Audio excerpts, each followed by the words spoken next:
Comment was received on September 16th by Ariana Gutierrez, and it reads as follows. Hello, thank you for all your work keeping the island clean and safe with these last two tropical storms. I'd like to understand why the walkway between Octagon and Kohler Hospital is constantly flooded. As the winter approaches, this will create serious slip hazards for a lot of our elderly population, for whom minor slips can become serious health issues. What can be done to get this resolved? I'm also concerned about the state of the boat structure between the sports park and the newly opened restaurant at the church. There are panels falling off entirely. Can we get this fixed before it deteriorates further? It doesn't make the area look good to have structures that are deteriorating like this. Thank you, Ariana. The next comment was received on the 20th of September from Lisa Fernandez, and her comment reads as follows. As Program Director of the Roosevelt Island Senior Center, I am frequently asked about the RIOC Red Bus transportation to Costco and 21st Avenue shopping.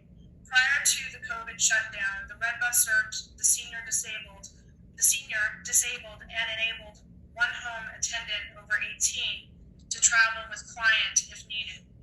Pickup at the Red Bus stop in front of public safety. The senior center staff monitored the loading of the bus. As per RIOC instruction, the capacity was limited to 30. We reduced to 25 to account for shopping carts, wheelchairs, and walkers. There is a specific need in the senior and disabled community for the return of the red shopping bus to Costco and other shopping. Perhaps the capacity could be limited as the concerns of social distancing continue. Senior center staff is available for a discussion on how we can help and give input. Thank you in advance for your attention to important issue it's TOT, taught he, senior and disabled community. I think it's to the senior community, senior and disabled community. Lisa Fernandez. Question, can I chime in on this one? Sure. And then I think the other one prior to that I'll address in my president report with regard to infrastructure and roadways and things of that nature. I've had a few conversations with Lisa Fernandez over the summer. She's expressed the need for this bus service. Luckily, we've had the Rita bus that Wendy Hirsch and I have discussed also as using for this purpose for the Costco service for seniors. We're going to go through logistics over the next week or two and try to finalize that arrangement to bring that service back to the island. Thank you. The next comment was received on September 28th from Ms. Cecilia Andrew Aguilo. Her comment is, hi, in representation of the Wellness Committee of PS 217, our question is whether RIOC is considering to open a COVID testing site on the island. DOE is conducting weekly tests at schools, at the school to only 10% of the kids whose parents gave consent, and right now that number is 10%. This means that only 6 kids are tested every week. This is clearly not enough to keep our school and community safe. Many parents want to test their kids periodically. Since there are no testing sites on the island, the only free testing sites that the city offers are not convenient for many parents because of the location and hours of operation. We really encourage RIOC to reopen the COVID testing site that was closed, and that this could become a permanent service on the island to help Roosevelt Island residents to be safe. Thanks.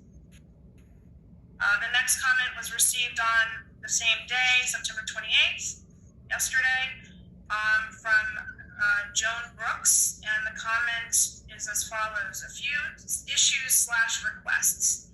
I've been living here over 40 years, a lifetime really. It's about time we've added the following to upgrade our neighborhood. A clothing drop-off bin, requests have been sent to RIOC. An urgent care facility. Our sidewalks and streets are in horrible condition. Pave over, fix the sidewalks. Please address, thank you. Another comment from Rick O'Connor received yesterday. It says, how many members of the RIOC Board of Directors, excluding New York State officials, are required by statute to be residents of Roosevelt Island? Are any of the RIOC Board of Directors, excluding the New York State officials, not residents of Roosevelt Island? And if so, why are they members of the RIOC Board? Do all members of the RIOC Board of Directors, excluding the New York State officials, list Roosevelt Island as their primary residence on personal tax forms? If no, who does not? I can briefly answer that question. We have 2 board members that currently do not reside on Roosevelt Island, but I will say that Mr. Capel,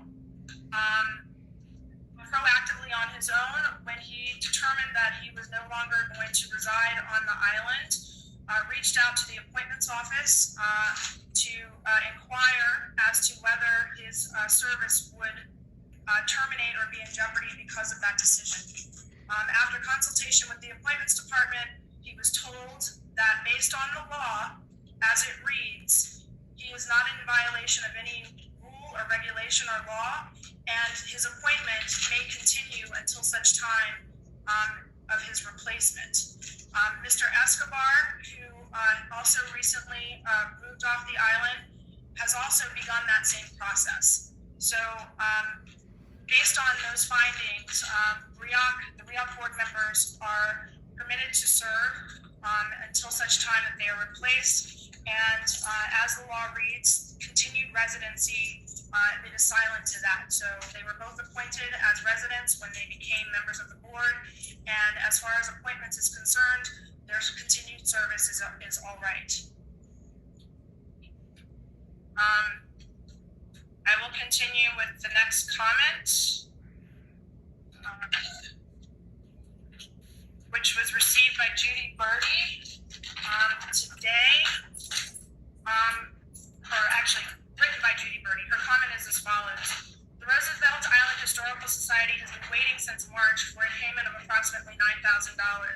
The Society has submitted all paperwork, receipts, and budget. We have been made to wait over 6 months for this approval. This is disgraceful since RIOC had a board meeting in April and July, and at neither the subject was brought to the board. The high-handed method of treating one of the island's most important not-for-profits is disgraceful and shows complete indifference to the organizations that make Roosevelt Island the community we live in. I hope that tonight you will finally approve the funding so we can continue to function and serve thousands of visitors and residents. It is infuriating that we still must submit our comments in writing at this time, and that you do not have an open conversation with the community. Judy Birdie, President, Roosevelt Island Historical Society. If I may address that issue briefly, the pandemic obviously caused a disruption to many of our lives and organizations alike. And the organizations on Roosevelt Island are in no different situated circumstance. That said, we have had our special counsel, Marcus Steinberg, who's here with us today in attendance of the meeting, who will provide further insight as to his findings. But he was commissioned and asked to review our process generally of the grant administration. And there are certain things that the board needs to discuss and determine, and we are looking into those methods, and we'll present that to the board in executive session.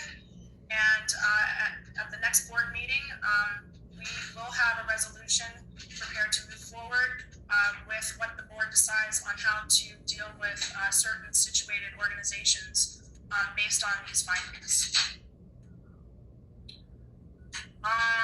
We have another comment from September 29th, yesterday, from Stephen Silverstein.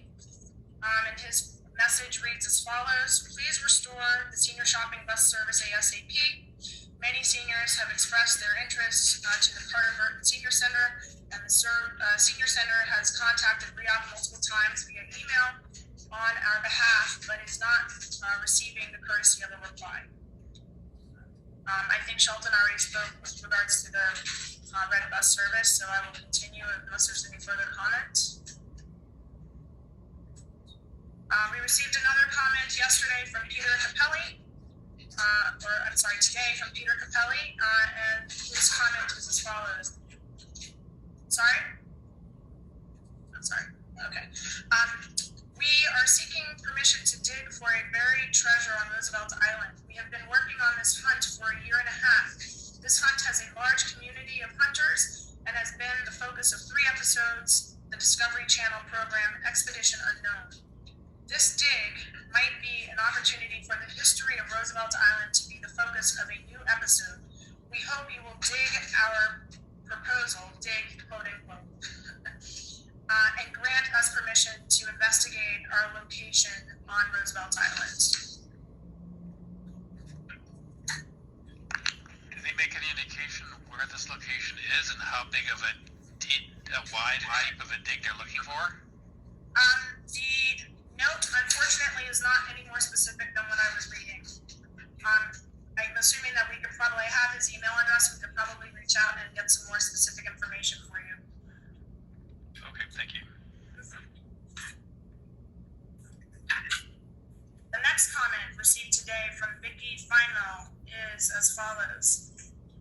I'm curious why RIOC didn't plant any trees when paving the back of the library, particularly since our summers are continuing to be very hot. In addition, since the living library is right behind the library, it is very easy for all to pick flowers, plants, herbs, etc. A low fence would really protect the garden and stop dogs from entering the garden. When the east and west side of South Point Park was being planned, I discussed with John Riley the possibility of bringing back the natural plant life that used to be on a large mound in the park rather than mowing it. I haven't heard a word since. I would like that to be considered. There's another comment from Rick O'Connor from today asking who is responsible for the maintenance and removal of garbage from the public garbage cans on Southtown Riverwalk Commons next to Starbucks and other retail stores. Recently, garbage has been overflowing from the cans. Also, it appears that the garbage cans have been moved. Has RIOC removed the Southtown garbage cans? If yes, why? I think there is. I'm sorry, 1 second.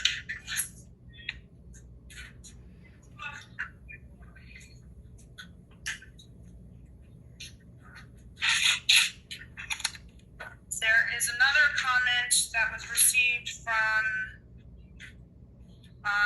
Mr. Evans today that reads as follows. He said, there remains a problem with trash can pick up in Southtown. Can you explain, discuss how to remedy the problem? Thanks, Dave. And there's one more, hold on, I just have to take one more, sorry. Okay, and then there was another comment received on September 21st from Miss Ann Cananan, and her message reads as follows. Looking for the $5 yoga classes which were given in Sports Park and Main Street Theater before COVID-19 started. Checked all the websites and visited personally the sports park under construction. RIOC offices in case they would know anything about them, and visited the Main Street Theater as well. Nobody knew anything in any of these places. Called Amy Smith in RIOC, who was not aware either, and suggested that I would write to Speak Up.